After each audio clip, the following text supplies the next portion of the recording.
ఓం శాంతి.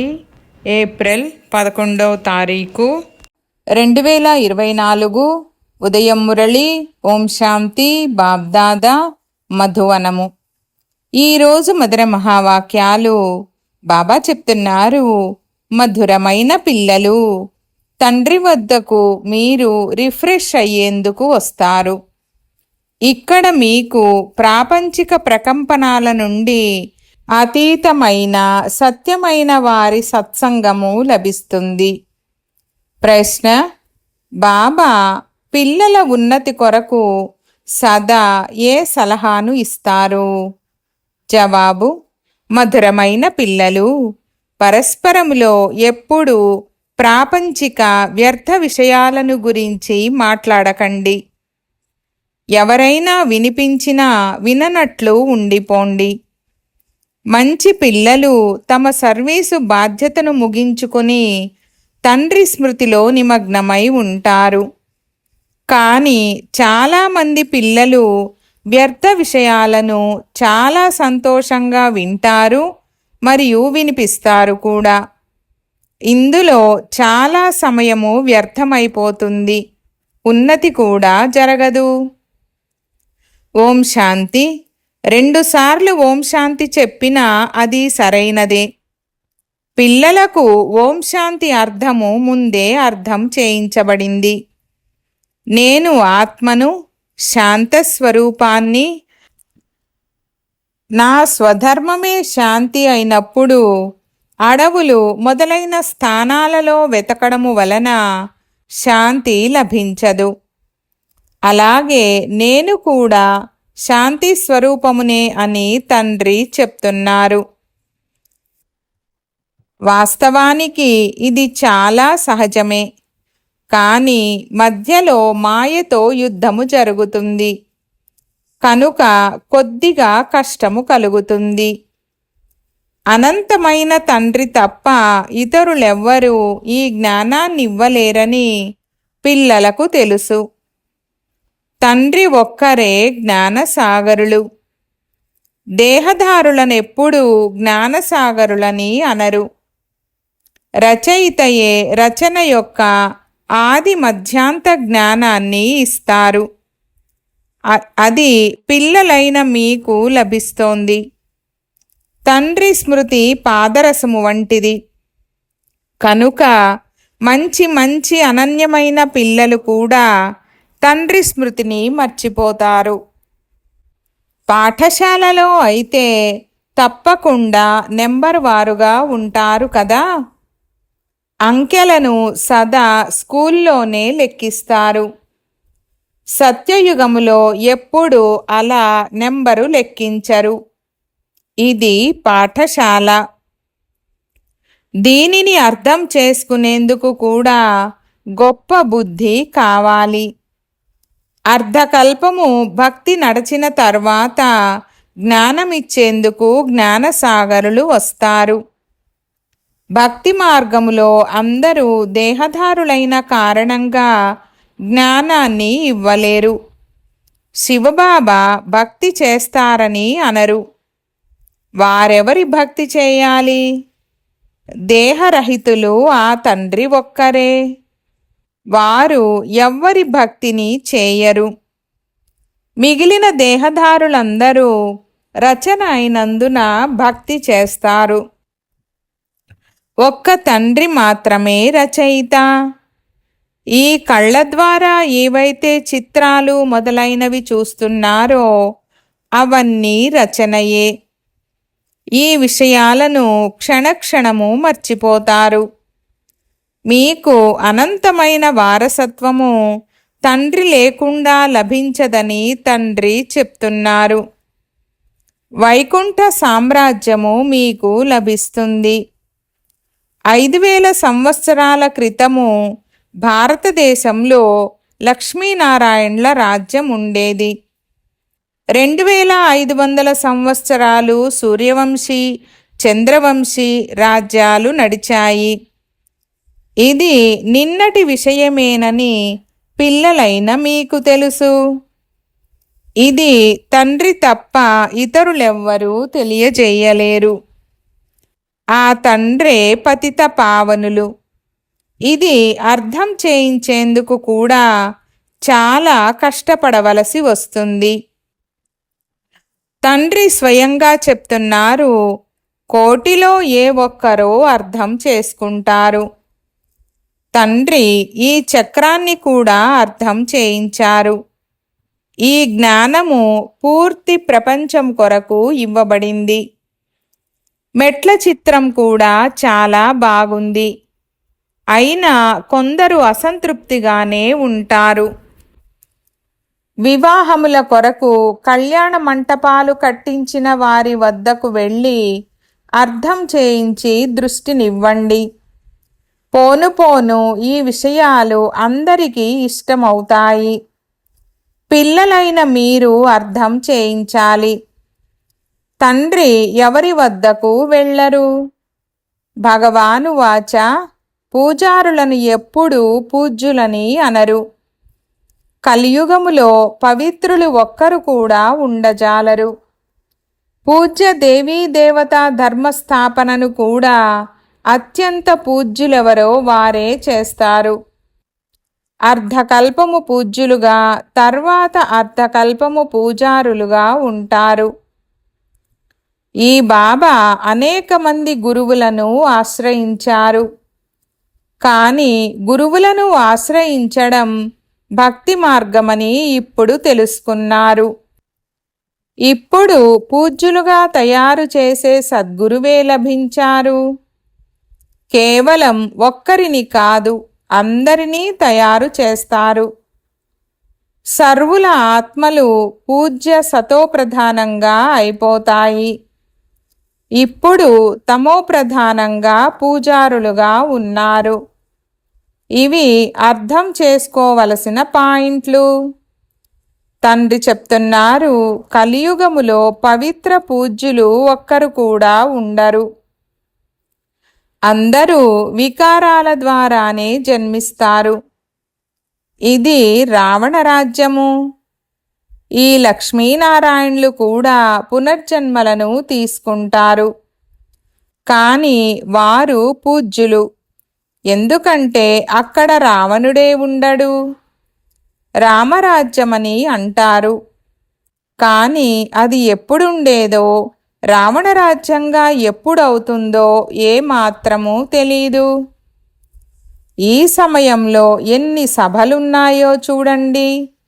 ఫలాని సభ, ఫలాని సభ అని అనేకమున్నాయి. ఎక్కడైనా కొద్దిగా ఏమైనా దొరుకుతుందంటే వారిని వదిలి మరొక వైపుకు వెళ్ళిపోతారు. మీరు ఈ సమయంలో పారసబుద్ధి గలవారిగా అవుతున్నారు. ఇందులో కూడా కొందరు 20%, కొందరు 50% అయ్యారు. ఇప్పుడు రాజధాని స్థాపనవుతూ ఉందని తండ్రి అర్థం చేయిస్తున్నారు. ఇప్పుడు పైన మిగిలి ఉన్న ఆత్మలు కూడా వస్తున్నాయి. సర్కస్లో కూడా కొంతమంది మంచి మంచి పాత్రధారులుంటారు. కొందరు మామూలు పాత్రధారులు కూడా ఉంటారు. ఇది అనంతమైన విషయము. పిల్లలకు ఎంత బాగా అర్థం చేయించబడుతుంది. పిల్లలైన మీరిక్కడకు రిఫ్రెష్ అయ్యేందుకు వస్తారు, గాలి తినడానికి కాదు. కొందరు రాతి బుద్ధి వారిని తీసుకొస్తారు. వారు ప్రాపంచిక ప్రకంపనాలతోనే ఉంటారు. ఇప్పుడు పిల్లలైన మీరు తండ్రి శ్రీమతము ద్వారా మాయపై విజయాన్ని ప్రాప్తి చేసుకుంటున్నారు. మాయ క్షణక్షణము మీ బుద్ధిని పరిగెత్తిస్తూ ఉంటుంది. ఇక్కడైతే బాబా ఆకర్షిస్తారు. తండ్రి ఎప్పుడూ ఉల్టా మాటలను మాట్లాడరు. తండ్రి సత్యమైన వారు కదా. ఇక్కడ మీరు సత్యమైన సాంగత్యంలో కూర్చొని ఉన్నారు. ఇతరులందరూ అసత్య సాంగత్యాలలో ఉన్నారు. వాటిని సత్సంగమని అనుట కూడా పెద్ద పొరపాటే. సత్యమైన వారు ఒక్క తండ్రేనని మీకు తెలుసు. మనుషులు సత్యమైన పరమాత్ముని పూజిస్తారు, కానీ ఎవరిని పూజిస్తున్నారో వారికి తెలీదు. కనుక దానిని అంధశ్రద్ధ అని అంటారు. ఆగా ఖాన్ గారికి ఎంతమంది శిష్యులున్నారో చూడండి. వారెక్కడకు వెళ్ళినా మంచి బహుమతులు లభిస్తాయి. వజ్రాలతో తులాభారము చేస్తారు. నిజానికి ఎవ్వరూ వజ్రాలతో ఎప్పుడూ తూచలేరు. సత్యయుగములో వజ్రవైఢూర్యాలు మీ కొరకు రాళ్లతో సమానము. వాటిని భవనాలలో పొదిగిస్తారు. ఇక్కడ వజ్రాలు దానంగా గ్రహించగలిగిన వారు ఎవ్వరూ లేరు. మనుషుల వద్ద ధనము చాలా ఎక్కువగా ఉండడం వలన దానము చేస్తారు. అయితే ఆ దానము పాపాత్ములకు చేయుట వలన దానము ఇచ్చేవారిపై కూడా పాపభారము పెరుగుతుంది. అజామిళుని వంటి పాపాత్ములుగా అవుతారు. ఇది భగవంతుడు కూర్చొని అర్థము చేయిస్తున్నారు, మనుషులు కాదు. కనుక తండ్రి చెప్తున్నారు, మీ చిత్రాలపై ఎల్లప్పుడూ భగవానువాచ అని రాసి ఉండాలి. సదా త్రిమూర్తి శివ భగవానువాచ అని రాయండి.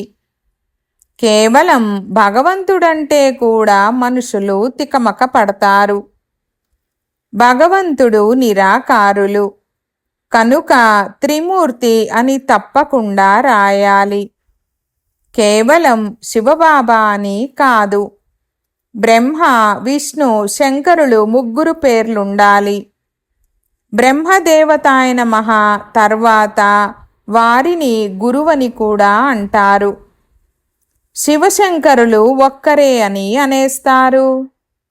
ఇప్పుడు శంకరుడెలా జ్ఞానాన్నివ్వగలడు? అమరకథ కూడా ఉంది. మీరందరూ పార్వతులే. తండ్రి పిల్లలైన మిమ్మల్నందరినీ ఆత్మలుగా భావించి జ్ఞానాన్నిస్తారు. భక్తికి ఫలమును భగవంతుడే ఇస్తారు. ఉన్నవారు ఒక్క శివబాబాయే. ఈశ్వరుడు, భగవంతుడు మొదలైన వారు కూడా లేరు. శివబాబా అను పదము చాలా మధురమైనది. తండ్రి స్వయంగా మధురమైన పిల్లలారా అని అంటారు. కావున వారు తండ్రి అయినారు కదా. తండ్రి అర్థం చేయిస్తున్నారు, ఆత్మలలోనే సంస్కారాలు నింపబడతాయి. ఆత్మ నిర్లేపి కాదు. నిర్లేపైతే పతితంగా ఎందుకవుతుంది? లేపచేపములు తప్పకుండా అంటుకుంటాయి. అందుకే పతితంగా అవుతుంది. భ్రష్టాచారి అని కూడా అంటారు. దేవతలు శ్రేష్టాచారులు. మీరు సర్వగుణ సంపన్నులు, మేము నీచులము, పాపులమని మనుషులు దేవతలను మహిమ చేస్తారు. అందువలన స్వయాన్ని దేవతలమని చెప్పుకోరు. ఇప్పుడు తండ్రి కూర్చొని మనుషులను దేవతలుగా చేస్తారు. గురునానక్ గ్రంథములో కూడా వారి మహిమ ఉంది. సిక్కులు సత్ శ్రీ అకాలని అంటారు. అకాలమూర్తి అయిన వారే సత్యమైన సద్గురువు. కావున వారినొక్కరినే గౌరవించాలి, అంగీకరించాలి. చెప్పేదొకటి, చేసేది మరొకటి. అర్థము కొంచెము కూడా తెలీదు. ఇప్పుడు సద్గురువు అకాలుడైన తండ్రే స్వయంగా కూర్చొని అర్థము చేయిస్తున్నారు. మీలో కూడా నెంబరు వారుగా ఉన్నారు. సన్ముఖములో కూర్చొని ఉన్నా ఏమీ అర్థము చేసుకోరు. కొందరు ఇక్కడి నుండి వెళ్ళగానే వదిలేస్తారు. పిల్లలు ఎప్పుడు ప్రాపంచిక వ్యర్థ మాటలను వినకండని బాబా చెప్తున్నారు. చాలామంది అటువంటి మాటలను చాలా సంతోషంగా వింటారు, వినిపిస్తారు. తండ్రి మహావాక్యాలను మర్చిపోతారు. వాస్తవానికి మంచి పిల్లలు తమ సర్వీసు బాధ్యతను నిర్వహించి మళ్ళీ తమ మస్తీలో ఉండిపోతారు. కృష్ణుడు మరియు క్రైస్తవులకు చాలా మంచి సంబంధముందని తండ్రి అర్థము చేయించారు. కృష్ణుడికి రాజధాని ఉంటుంది కదా. లక్ష్మీనారాయణులనే పేరు తర్వాత వస్తుంది. వైకుంఠమనగానే వెంటనే కృష్ణుడు గుర్తుకు వస్తాడు. లక్ష్మీనారాయణులు కూడా గుర్తుకు రారు. ఎందుకంటే కృష్ణుడు చిన్న బాలుడు. చిన్న పిల్లలు పవిత్రంగా ఉంటారు. పిల్లలు ఎలా జన్మ తీసుకుంటారో కూడా మీరు సాక్షాత్కారములో చూశారు. నర్సు తల్లి వద్ద నిలిచి ఉంటుంది. వెంటనే చేతిలోకి తీసుకొని సంభాళిస్తుంది. ఇవన్నీ మీరు సాక్షాత్కారము చేసుకున్నారు. బాల్యము, యవ్వనము, వృద్ధాప్యము వేరువేరుగా పాత్రను అభినయిస్తుంది. ఏమి జరుగుతుందో అదంతా డ్రామాయే. అందులో ఎలాంటి సంకల్పాలు రావు. ఇది తయారైన డ్రామా కదా. డ్రామా ప్లాను అనుసారము మన పాత్ర కూడా నడుస్తూ ఉంది. మాయ కూడా ప్రవేశిస్తుంది, తండ్రి కూడా ప్రవేశిస్తారు. కొందరు తండ్రి మతమును అనుసరిస్తారు, కొందరు రావణుని మతమును అనుసరిస్తారు. రావణుడు ఎవరు? అతడిని ఎప్పుడైనా చూశారా? కేవలం చిత్రాన్ని చూస్తారు. శివబాబాకైతే రూపము ఉంది. రావణుని రూపమేది? పంచవికారాలనే భూతము ప్రవేశమైనప్పుడు రావణుడని అంటారు. ఇది భూతాల ప్రపంచము, అసురుల ప్రపంచము. ఇప్పుడు మన ఆత్మ బాగుపడుతూ పరివర్తన చెందుతూ ఉందని మీకు తెలుసు. ఇక్కడ శరీరము కూడా వికారిదే. ఆత్మ బాగుపడుతూ బాగుపడుతూ పావనమైపోతుంది.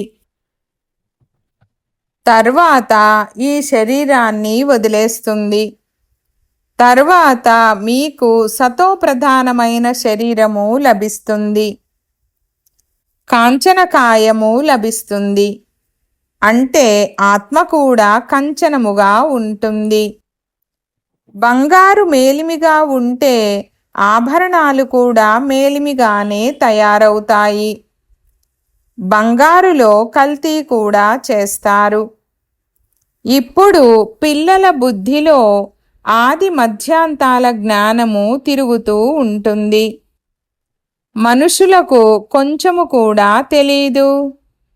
ఋషులు మునులందరూ నేతి నేతి అంటూ వెళ్ళిపోయారని అంటారు. లక్ష్మీనారాయణులను అడిగితే వారు కూడా నేతి నేతి అంటారని మనం అంటాము. కానీ వారిని అడగనే అడగము. ఎవరిని అడుగుతారు? గురువులను అడుగుతారు. మీరు వారిని ఈ ప్రశ్నలను అడగవచ్చు. మీరు అర్థం చేయించేందుకు ఎంత కష్టపడతారు? గొంతు పూడుకుపోతుంది. తండ్రిని అర్థము చేసుకున్న పిల్లలకే తెలియజేస్తారు కదా. మిగిలిన వారితో అనవసరంగా తలను పాడు చేసుకోరు. మంచిది. मीठे मीठे सिकीलते बच्चों प्रति माता पिता बाप दादा का याद प्यार और गुड मॉर्निंग। रूहानी बाप की रूहानी बच्चों को नमस्ते। हम रूहानी बच्चों की रूहानी बाप दादा को याद प्यार, गुड मॉर्निंग और नमस्ते नमस्ते बाबा नमस्ते। धारण కొరకు ముఖ్య సారము 1వ పాయింట్. సర్వీసు బాధ్యతను పూర్తి చేసి మీ మస్తీలో ఉండిపోవాలి. వ్యర్థ విషయాలను వినరాదు, వినిపించరాదు. ఒక్క తండ్రి మహావాక్యాలనే స్మృతిలో ఉంచుకోవాలి, వాటిని మర్చిపోరాదు. 2వ పాయింట్, సదా సంతోషంగా ఉండేందుకు రచయిత మరియు రచనల జ్ఞానము బుద్ధిలో తిరుగుతూ ఉండాలి. అంటే దాని స్మరణే నడుస్తూ ఉండాలి. ఏ విషయంలో కూడా సంకల్పము నడవరాదు.